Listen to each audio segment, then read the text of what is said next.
செய்யலாம்னு இருக்கோம். பாருங்க, வடை சட்டியில ஒரு 3 ஸ்பூன் ஆயில் ஊத்திக்கலாம்.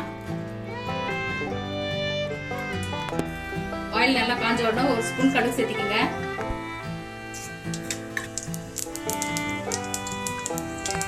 கடுகு நல்லா பொரிஞ்சு வந்துருச்சு. நம்ம ஒரு வெங்காயத்தை பொடியை நறுக்கி வச்சிருக்கேன், அது கூட கருவேப்பிலை வச்சிருக்கேன். இது சேர்த்து நல்லா வதக்கிக்கலாம்.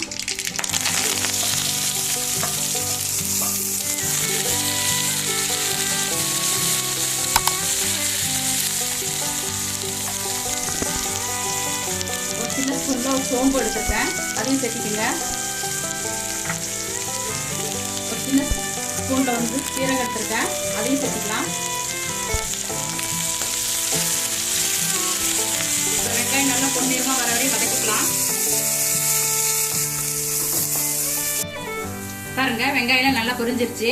நான் கொஞ்சம் இஞ்சி பூண்டு பேஸ்ட் எடுத்திருக்கேன், அதையும் இது கூட சேர்த்திக்கலாம்.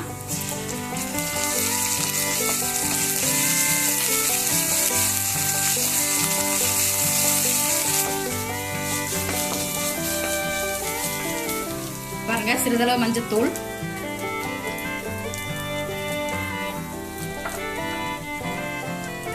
ஒரு சின்ன ஸ்பூன்ல வந்து கரம் மசாலா பொடி எடுத்திருக்கேன், அதையும் சேர்த்திக்கங்க.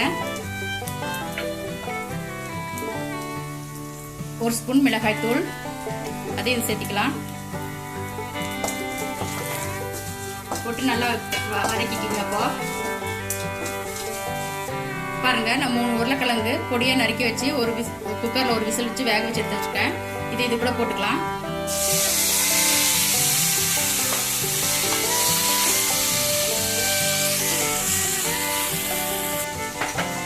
இந்த உருளைக்கிழங்கு தேவையான அளவு உப்பு சேர்த்திக்கங்க.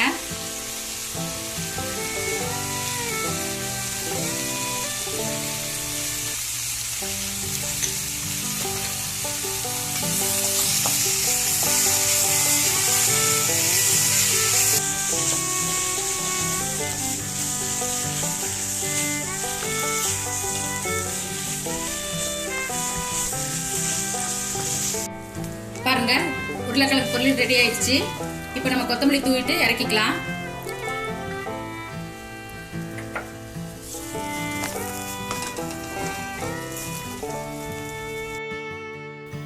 பாருங்க, சுவையான உருளைக்கிழங்கு பொரியல் ரெடி ஆயிடுச்சு.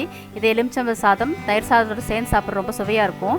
இந்த டிஷ்ஷை நீங்களும் உங்கள் வீட்டில் ட்ரை பண்ணி பாருங்கள். ட்ரை பண்ணி பார்த்துட்டு உங்களுக்கு பிடிச்சிருந்தா உங்கள் ஃபீட்பேக்ஸை மறக்காமல் எங்கள் கமெண்ட் செக்ஷனில் பதிவு பண்ணுங்கள்.